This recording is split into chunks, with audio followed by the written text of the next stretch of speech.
예수님께서 이제 공생의 사역을 시작하기 앞서서 세례 요한에게 세례를 받으셨죠. 그리고 광야로 이끌려 가셔서 그리고 광야에서 사단의 세 가지 시험을 받으셨습니다. 그리고 이제 메시아로서의 공적인 사역을 시작합니다. 예수님께서 메시아로서의 공적인 사역을 시작하는 시점은 언제입니까? 오늘 12절에 보면 예수께서 요한이 잡혔음을 들으시고 라고 시작을 합니다. 요한이 잡혔다는 것이죠. 세례 요한입니다. 예수님께서 세례를 받으셨던 세례 요한. 마태복음 14장 3절에 보면 세례 요한이 분봉왕 헤롯 안티파스에게 잡혀서 감옥에 갇혔다라고 말합니다. 세례 요한은 왜 분봉왕 헤롯 안티파스에게 잡혔습니까? 헤롯 왕이 이복 동생 헤롯 빌립의 아내 헤로디아를 탐하여서 그녀를 빼앗아서 같이 살고 있었기 때문에 그런 것입니다. 이에 세례 요한이 옳지 않다라고 말하고 회개하라고 공공연하게 책망했고, 이에 분노한 헤롯 왕이 세례 요한을 체포한 것입니다. 그 후 얼마 지나지 않아서 세례 요한은 형장의 이슬로 사라지게 됩니다. 예수님께서 여인이 낳은 자 중에 가장 큰 선지자라고 칭찬하셨던 세례 요한은 이렇게 광야에서 외치는 자의 소리로서 끝까지 자신의 사명을 충실히 외쳤고, 그 소리 때문에 잡혔고 그 소리 때문에 목베임을 당했습니다. 요한복음 3장 33절에서 세례 요한이 예수님을 바라보며 그는 흥하여야 하겠고 나는 쇠하여야 하리라 말했던 것처럼 메시아께서 오시기 앞서 그 길을 닦으며 메시아의 길을 예비했던 선지자요 선구자인 세례 요한은 스스로의 말처럼 메시아가 등장하자 조용히 사라지게 된 것입니다.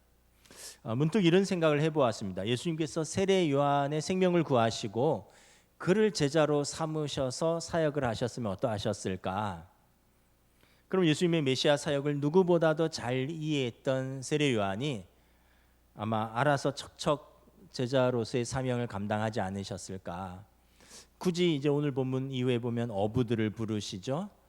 또 어떻게 보면은 그 무식한 사람들, 또 한편으로는 도마처럼 의심 많은 사람들, 또 가룟 유다처럼 돈을 밝히는 사람들, 또 나다나엘처럼 나사렛에서 무슨 선한 것이 날 수 있겠느냐라고 말했던 편견과 선입견에 사로잡힌 사람들, 결정적으로 그렇게 사랑해 줬는데도 마지막 예수님 잡히실 때 3번이나 부인했던 베드로 같은, 어떤 면에서 보면 지극히 평범하고 또는 그보다도 못한 사람들을 부르셔서 제자 삼으시고 왜 그들과 씨름하시고 그들을 통해서 하나님 나라를 선포하셨을까 생각을 해봅니다. 그러면서 예수님보다 6개월 먼저 태어난 세례 요한이 지금 30이 조금 넘어서 이 땅에서 사라진다고 생각하니 너무 아깝다는 생각이 들었습니다. 그런데 성경을 읽어보면 이런 분들이 꽤 있습니다. 세례 요한처럼 30살에 순교했죠. 초대교회 첫 번째 집사이신 스데반 집사님, 사도들 이후에 첫 번째로 뽑힌 그 스데반 집사님, 안수 집사님이죠. 30즈음에 순교하셨습니다. 이방인을 위한 사도로 아시아와 유럽의 교회를 개척하며 복음을 전도한 사도 바울은 60대 중반에 로마 감옥에서 순교했습니다. 그런가 하면 요한복음의 저자 사도 요한은 예수님의 마지막 부탁을 따라서 예수님의 육신의 어머니 성모 마리아를 보살피고 섬기다가 100살이 넘어서 자연사했습니다. 한편 모세는 120살까지 살면서 자기 백성을 이끌고 광야길을 인도하다가 하나님이 그를 데려가셨습니다. 보면 사명자는 언제까지 사느냐가 중요한 것이 아닌 것 같습니다. 어떤 사람은 30, 어떤 사람은 60, 어떤 사람은 100살, 어떤 사람은 120살. 언제까지 사느냐가 중요한 것이 아니라 나를 향하신 하나님의 뜻, 그 사명을 감당하면서 사느냐가 더 중요합니다. 우리는 안 아프고 건강하게 오래오래 사는 것만 생각을 하는데 성경에 보면 어떤 형태든지 사는 것 가운데 사명을 감당하면서 사는 사람들의 이야기가 나옵니다. 히브리서 11장이 믿음장인데 이 땅에서 나그네로 살면서 하늘의 본향을 추구하는 믿음의 사람들의 이야기가 나옵니다. 이 사람들은 다 믿음을 따라 죽었으며 약속된 것을 받지 못하였으되 그것들을 멀리서 보고 환영하며 또 땅에서는 외국인과 나그네임을 증언하였으니 그들이 이같이 말하는 것은 자기들이 본향 찾는 자임을 나타냄이라. 그들이 나온 바 본향을 생각하였더라면 돌아갈 기회가 있었으려니와 그들이 이제는 더 나은 본향을 사모하니 곧 하늘에 있는 것이라. 하나님이 계획하시고 지으실 터가 있는 성을 바랐음이라. 이분들은 약속된 것은 받지 못하였으나 그 약속을 바라보고 믿음으로 더 나은 본향을 생각하면서 살았다. 세례 요한이 바로 이런 사람이었습니다. 한편 오늘 본문에 보면 메시아이신 예수님께서 첫 번째 사역을 하신 동네 이름이 나옵니다. 우리 13절 함께 봉독하겠습니다. 시작. 나사렛을 떠나 스불론과 납달리 지경 해변에 있는 가버나움에 가서 사시니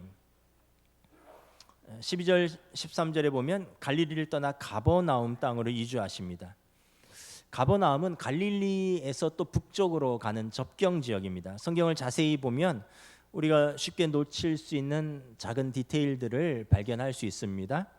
예수님은 주로 갈릴리 나사렛에서 주로 활동하셨지만 예수님의 첫 번째 사역지는 가버나움 땅이라는 것입니다. 그 땅은 스불론과 납달리 땅이다 성경은 말하고 있습니다. 여러분 왜 가버나움 땅으로 가셨습니까? 우리 14절부터 16절 함께 봉독하겠습니다. 시작.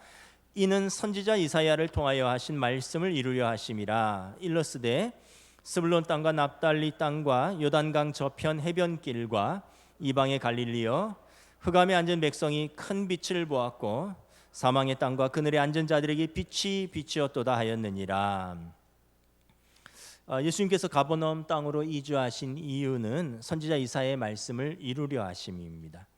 여러분 스불론 땅과 납달리 땅은 어떤 땅이냐 하면 이스라엘의 역사에서 아픔이 있는 땅입니다. 이스라엘의 최북단에 있는 변방으로서 전쟁이 나면 가장 먼저 외세의 침범을 받았고 실제로도 오랫동안 아수르의 지배를 받으며 비참한 처지에 있던 역사를 가진 땅입니다. 마치 지금 우크라이나 지역의 그 돈바스 지역 같은 그 러시아의 경계에 있어서 가장 먼저 침략을 받았고 그래서 어떻게 보면 자기 백성으로부터도 외면을 받는 어떤 아픔의 땅이죠. 상처의 땅이죠. 그 땅에 사는 사람들은 같은 이스라엘 백성이지만 수도 예루살렘이나 북쪽의 중심지 사마리아처럼 중심도 아니었고 다윗 왕의 출신지인 남부의 헤브론처럼 역사적으로 의미 있는 도시도 아니었습니다. 이스라엘의 최북단의 변방 중의 변방, 가난한 사람들, 소외된 사람들, 자기 백성들에게도 주목받지 못하는 도시, 아무런 유명한 사람도 배출되지 않는 그래서 오랜 수치와 상처의 땅에 예수님께서 공식적인 사역을 시작하시는데 제일 먼저 그 땅에 가서 사시면서 그들과 함께 사시면서 그들에게 하나님 나라를 제일 먼저 선포하신 것입니다. 이것은 굉장히 상징적인 의미가 있습니다. 선지자의 말씀을 이루려 하심이라. 하나님의 뜻은 여러분 소외되고 가난하고 외롭고 상처 입은 자들에게 먼저 하나님의 마음이 있다는 것을 보여주는 것입니다. 하나님의 아들이 가장 소외된 곳에 가장 먼저 외로운 사람들과 함께 하시며 그들을 위로하시면서 그들에게 하나님 나라를 선포하셨습니다. 문득 오늘날 예수님께서 대한민국에 오신다면 어디에 제일 먼저 오실까 한번 생각을 해보았습니다. 특정 지역을 언급해서 죄송하지만 일단 강남은 아닐 것 같습니다. 천당보다 더 좋다는 분당도 아닐 것이고요. 요즘 핫하다는 용산도 아닐 것입니다. 부산에 갔더니 해운대 백사정에 우뚝 서서 위용을 자랑하는 그리고 그 옆에는 수많은 요트들이 즐비한 부산 해운대의 마린시티도 아닐 것입니다. 딱히 특정 지역을 언급할 수는 없지만 스불론 땅과 납달리 땅을 볼 때 아마 쪽방촌이 더덕더덕 붙어있는 대한민국의 어느 곳이 아닐까 생각합니다. 하루하루 힘겹게 노동하면서 한 달 한 달 간신히 벌어서 먹고 사는 사람들, 때로는 한 달 한 달 월세를 걱정하면서 몸이 아파도 출근해야 하고 근근히 버티면서 사는 노동자들, 아무도 주목하지 않는 사람들, 이제 막 특목고를 졸업하고 20살의 나이에 가방에 컵라면 하나 넣고 지하철 구의역 스크린 도어를 홀로 수리하다가 진입하는 전동차의 사고로 죽은 김군 같은, 이제 막 군에서 제대하고 24살의 나이에 태안의 화력발전소에서 하청업체 계약적으로 일하다가 석탄을 나르는 컨베이어 벨트에 끼어 숨진 김군 같은, 이렇게 비정규직 노동자들, 외국인 노동자들, 북한 이탈 주민들, 장애인들, 부모에게 버려져 시설에서 자라나는 아이들, 국민소득 3만 불의 미소 뒤에 그늘진 곳에 사는 사람들에게 아마 예수님께서 제일 먼저 오셔서 그들과 함께 사시면서 그들에게 하나님 나라를 전하지 않았을까 생각을 해봅니다. 예수님은 어디에 사시든 사명을 따라 사셨습니다. 베들레헴에서 태어나셨고, 갈릴리 나사렛에서 자라셨고, 가버나움에서 첫 번째 사역을 시작하셨고, 예루살렘에서 최종적으로 십자가를 지심으로 그 사명을 마치셨습니다. 세례 요한이나 예수님을 보면 몇 살까지 사느냐, 어디 사느냐는 그다지 중요하지 않은 것 같습니다. 그거보다 더 중요한 것은 어디에서 무엇을 하든지 자기 사명을 지키면서 사는가 하는 것입니다. 지난번에 그 로드맵 컨퍼런스 제주도에 있어서 제가 하루 먼저 가서 제주도에 사는 친구 집에서 잤습니다. 제주도에 2명의 친구가 있는데 한 친구는 목회를 하고 있고 한 친구는 버스를 운전하고 있습니다. 근데 이번에는 버스를 운전하는 친구 집에서 잤습니다. 이 친구는 제 중학교 동창이고요, 또 제 신대원 동기입니다.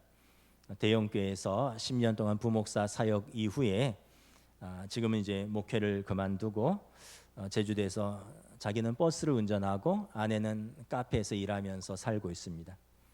근데 만나보니까 하나님한테도 사람한테도 교회에도 누구에게도 원망과 불평이 없습니다.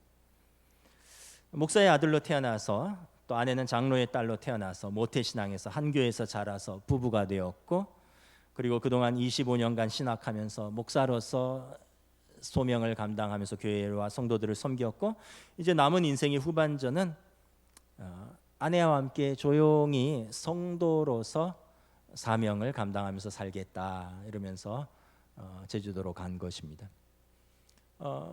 하여튼 밝고 명랑했고 또 참 자유함과 기쁨이 넘치는 성도의 삶을 살겠다 해서 보는 저도 좋았습니다. 여러분들이 지금 발을 딛고 서 있는 그 자리에서, 여러분들의 가정에서, 여러분들의 일터에서, 여러분들이 섬기는 교회에서 내게 주신 사람들 사랑하면서 섬기면서 오늘을 최선을 다해서 사는 그곳이 우리의 사명의 자리이고 그곳이 하나님 나라의 확장인 줄을 믿습니다. 메시아이신 예수님께서 이 땅에 오심으로 온 땅에 빛이 비추어집니다. 첫째는 자기 백성에게 참빛으로 오셨습니다. 요한복음 1장 9절의 말씀입니다. 참빛 곧 세상에 와서 각 사람에게 비추는 빛이 있었나니, 참빛으로 자기 땅에 오셨는데 근데 자기 백성이 영접하지 아니하였다라고 요한복음은 말씀합니다. 둘째, 이방에 두루 비추는 빛으로 오셨습니다. 오늘 보면 15절 16절 말씀에 스불론 땅과 납달리 땅과 요단강 저편 해변길과 이방의 갈릴리여 흑암에 앉은 백성이 큰 빛을 보았고 사망의 땀과 그늘에 앉은 자들에게 빛이 비치었도다. 이방의 갈릴리에 복음 전파를 시작하신 예수님, 이방 땅에 빛이 비추었다라는 것입니다. 예수님께서 유대인만을 위한 메시아가 아니라 전 인류를 위한 메시아로 오셨음을 선포하는 복된 소식인 것입니다. 예수님께서 참된 빛으로 세상에 오셨습니다. 흑암에 앉은 백성들에게 사망의 땅과 그늘에 앉은 자들에게 빛으로 오셨습니다. 빛의 특징이 있습니다. 빛이 비추면 어둠이 물러가는 것입니다. 죄로 물든 눈, 분노하는 눈, 시기하고 질투하는 눈, 음탕하고 간음하는 마음, 탐욕과 방탕에 빠진 삶, 여기에 참빛이 비추면 어둠은 물러가고 그 죄로 인하여 상처 입은 마음의 치유가 일어나며 참 자유함을 맛보고 기쁨을 회복하고 사명의 삶으로 나아가는 것입니다. 여러분, 모세가 그랬습니다. 애굽의 궁정에서 쫓겨나서 미디안 광야에서 양을 치며 40년을 살다가 들판에서 꺼지지 아니하는 불을 보았습니다. 하나님을 만났습니다. 그리고 그 빛 속에서 자기의 사명을 깨달았고 그의 삶은 바뀌었습니다. 여러분, 사도행전 9장에 보면 사도 바울이 그랬습니다. 열혈 청년 사울, 자기 의에 가득 차서 자기 열심으로 살았는데 정오의 다메섹 도상에서 태양보다 밝은 그 빛을 보고 그가 꼬꾸라졌고 눈에서 비늘이 벗겨졌고 그는 이제 자기를 위한 삶이 아니라 하나님을 향한 삶, 그리고 전도자의 삶, 선교사의 삶을 살았던 것입니다. 많은 사람들이 여러분 참 빛을 보고 그의 삶이 바뀌었습니다. 여러분, 우리도 그렇습니다. 요한복음 1장 12절 14절 말씀처럼 영접하는 자 곧 그 이름을 믿는 자에게 하나님의 자녀가 되는 권세를 주셨으니 이는 혈통으로나 육정으로나 사람의 뜻으로 나지 아니하고 오직 하나님께로부터 난 자들이니라. 말씀이 육신이 되어 우리 가운데 거하심에 우리가 그의 영광을 보니 아버지의 독생자의 영광이요 은혜와 진리가 충만하더라. 세상에 참빛으로 오신 예수님, 그리고 그 빛을 보고 영접한 저와 여러분, 죄와 어둠은 물러가고 은혜와 진리가 충만한 하나님의 자녀의 삶이 시작된 것입니다. 그럼 이것이 빛 가운데 오신 예수님이 선포하신 메시지입니다. 여러분, 예수님께서 그 땅에 자기 백성의 이방의 땅에 빛으로 오셔서 선포하신 메시지는 무엇입니까? 우리 17절 함께 봉독하겠습니다. 시작. 이때부터 예수께서 비로소 전파하여 이르시되 회개하라 천국이 가까이 왔느니라 하시더라. 예수님께서 첫 번째 선포하신 말씀은 회개하라였습니다. 여러분, 회개가 무엇입니까? 죄인이 죄로부터 돌이켜 하나님께로 돌아가는 것이 회개입니다. 누가복음 15장 탕자의 비유를 보면 정확합니다. 아버지의 돈을 미리 받아서 타국에 가서 허랑방탕하게 낭비하던 아들이 각성합니다. 모든 것을 잃고 모든 친구가 떠나간 이후에 그가 각성합니다. 내가 아버지 집에서는 내 아버지 집에 있는 품꾼도 이보다는 나을 텐데, 그러면서 내가 일어나 아버지께 가서 이르기를 아버지, 내가 하늘과 아버지께 죄를 지었사오니 이제 일어나서 아버지께로 돌아가리라. 여러분, 이것이 회개입니다. 그 자리에서 일어나서 아버지께로 돌아가리라. 그리고 회개한 자에게 아버지가 환영해 줍니다. 환대합니다. 옷을 씻겨 줍니다. 가락지를 끼웁니다. 아들의 지위를 회복시킵니다. 잔치를 엽니다. 아버지와의 친밀한 관계, 교제가 회복됩니다. 여러분, 우리가 회개하면 하나님 아버지께서 우리를 반겨주시고 하나님 아버지와의 친밀한 관계와 교제가 다시 회복됩니다. 이렇게 회개는 흑암에 속한 자가 큰 빛으로 나아가는 첫 걸음인 것입니다. 그리고 회개한 자에게 무엇이 주어집니까? 천국이 가까이 왔느니라. 회개한 자에게 천국이 가까이 왔다라고 선포하십니다. 천국은 두 가지 의미를 중의적으로 지내고 있는데, 신학적으로 이미와 아직 아닌의 사이에 있다, 이런 표현을 씁니다. Already but not yet. 이미 이루어진 그러나 아직은 아닌. 무슨 말이냐면 메시아신 예수님께서 오심으로 이 땅에 하나님의 나라 천국이 이미 도래했습니다. 그러나 주님 재림하실 때 완전한 하나님 나라는 예수님 다시 오셔서 이 땅을 심판하실 때, 그때 완전한 하나님 나라는 그때 완성될 것입니다. 그래서 예수님께서 오셨으므로 이미 하나님의 나라는 도래했고요, 주님 다시 오실 때 이 하나님 나라는 완성될 것입니다. 그런 의미에서 우리가 이해하는 하나님 나라는, 다시 한번 정리해 보겠습니다. 첫째는 도래할 하나님 나라죠. 천국이라 그러잖아요. 천국은 하나님의 자녀 성도에게 약속된 영원한 하나님 나라입니다. 우리 모두 때가 되면 육신의 장막이 허물어질 것입니다. 그때 예수님께서 우리를 하나님 나라에서 영접하시겠다고 약속하셨습니다. 우리의 육신이 장막이 허물어진 그때는 누구나 예외 없이 육신을 가진 인간이라면 맞이하는 순간입니다. 제가 전에 교회 부목사로 있을 때 그때 한 장로님께서 오셔서 저에게 이런 말씀을 하셨어요. 목사님, 오늘 너무 슬픈 날입니다, 이러더라고요. 그래서 왜요 장로님 했더니 이제 장로님이 60대 후반이셨는데 50대 중반인 조카가 있는데, 그러니까 20년 전 얘기입니다.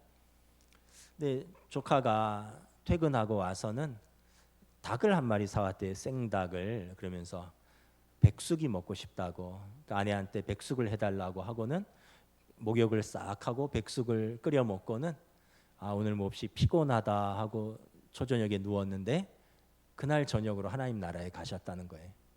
장로님이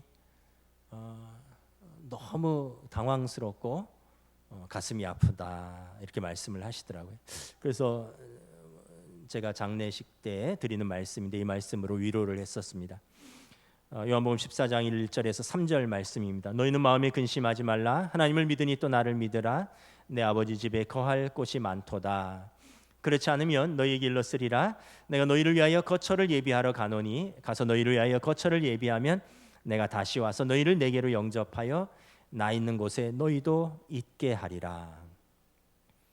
주님 먼저 가신 그 하나님 나라, 그곳에서 우리의 거처가 있고 그곳에서 우리가 올 때 우리를 영접하고 우리를 위해서 예비하시겠다 약속하셨습니다. 사도 요한은 요한계시록 21장에서 우리에게 약속된 하나님 나라를 환상 중에 보고 이렇게 설명합니다. 그들은 하나님의 백성이 되고 하나님은 친히 그들과 함께 계셔서 모든 눈물을 그 눈에서 닦아주시니 다시는 사망이 없고 애통하는 것이나 곡하는 것이나 아픈 것이 다시 있지 아니하리라. 처음 것들이 다 지나갔음이러라. 하나님 아버지께서 우리 아버지가 되시고 다시 아픔이나 상처나 눈물이나 병든 것이나 고통이 없는 그 하나님 나라에서 영원토록 살 것입니다. 우리 교회 연로하신 성도들이 많으신데 저희 부모님도 연로하시고 하나님 나라가 가깝죠. 여러분 믿음으로 소망을 붙드시고 평안함으로 믿음으로 나아가시는 여생을 사시기를 주님의 이름으로 축복합니다. 하나님의 나라가 믿는 자의 것입니다. 또한 하나님의 나라는 예수님께서 오심으로 이미 도래한 하나님 나라입니다. 헬라어로 바실레이아 투 데우라는 뜻인데 바실레이아는 왕국입니다. 하나님께 속한 왕국이라는 뜻입니다. 그래서 하나님의 아들이 오심으로 하나님의 뜻이 세상에 펼쳐졌고 하나님의 주권과 하나님의 통치가 임하면 그곳은 하나님의 나라입니다. 우리가 주님의 마음을 품고 주님의 시선으로 바라보며 그래서 하나님의 통치가 일어나는 바로 지금 여기 here and now 여기에서 하나님의 통치가 이루어지는 곳, 우리가 믿음으로 분투하는 이곳이 하나님의 나라인 것입니다. 하나님 아버지를 모시고 믿음으로 사는 우리 가정, 우리 교회, 우리 일터에 하나님의 뜻이 펼쳐지고 하나님의 주권에 우리가 순종하면 그것이 바로 하나님의 나라인 것입니다. 우리는 이미 하나님의 나라를 살고 있고 하나님의 나라를 구현하는 과정에 있으며 하나님의 나라를 향하여 나아가고 있는 순례자들인 것입니다. 2세기의 무명 교부가 쓴 편지의 일부를 읽어드리며 말씀을 마치도록 하겠습니다. 디오그네투스에게 쓴 편지라는 내용입니다. 그리스도인은 나라나 언어나 의복 때문에 다른 사람들과 구별되는 게 아닙니다. 그들은 그들만의 도시에 사는 것이 아니고 이상한 언어를 쓰지 않고 별나게 사는 것도 아닙니다. 그들은 각자 주어진 삶에 따라 그리스나 다른 이방 도시들에 흩어져 살고 도시의 관습에 따라 옷을 입고 음식을 먹으며 삶을 영위합니다. 그러나 그들은 자기 조국에 살면서도 나그네 같습니다. 그들은 육체 가운데 살지만 육체를 따라 살지는 않습니다. 그들은 땅 위에 살아가지만 천국 시민으로 삽니다. 그리스도인들은 이 세상에 살지만 세상에 속한 사람들은 아닙니다. 세상 속에서 죄수처럼 갇혀 살지만 그들은 세상을 보존하는 이들입니다. 시민으로서 모든 의무를 수행하지만 외국인과 같이 모든 것을 참습니다. 다른 사람들처럼 결혼하여 아이를 가지지만 아이를 버리지는 않습니다. 다른 사람들과 식탁은 공유하지만 아내는 공유하지 않습니다. 아마 그 당시 그레코 로만 시대의 어떤 윤리를 지적하는 것 같습니다. 육신을 입고 살지만 육신을 따라 살지는 않습니다. 지상에서 시간을 보내고 있지만 시민권은 하늘에 있습니다. 그들은 주어진 법에 순종하지만 그들의 삶은 그 법을 초월합니다. 그들은 모든 사람을 사랑하지만 사람들에 의해 박해를 받습니다. 그들은 가난하나 많은 사람을 부요하게 합니다. 그들은 능욕을 받을 때 욕하는 자를 축복하고 멸시당할 때 멸시자를 존중합니다. 그들은 착한 일을 하는 대로 죄인들처럼 벌을 받고 벌을 받을 때는 생명을 얻는 것 같이 기뻐합니다. 그들은 유대인에 의해 공격받고 헬라인들에게 의해 핍박받지만 기뻐합니다. 그러나 유대인과 헬라인들은 왜 그들을 미워하는지 모른답니다. 여러분, 성도의 정의는 거룩한 물이라는 뜻입니다. 그 정체성은 세상 속에 있으나 세상의 것은 아니다라는 뜻입니다. Christian in the world but not of the world. 세상에 살지만 세상에 속한 사람들은 아니다. 왜냐하면 우리는 성도로서 하나님에 속해 있고 이 땅에 살지만 천국의 시민권을 가진 하나님의 백성들이기 때문에 그렇습니다. 이것이 우리의 정체성입니다.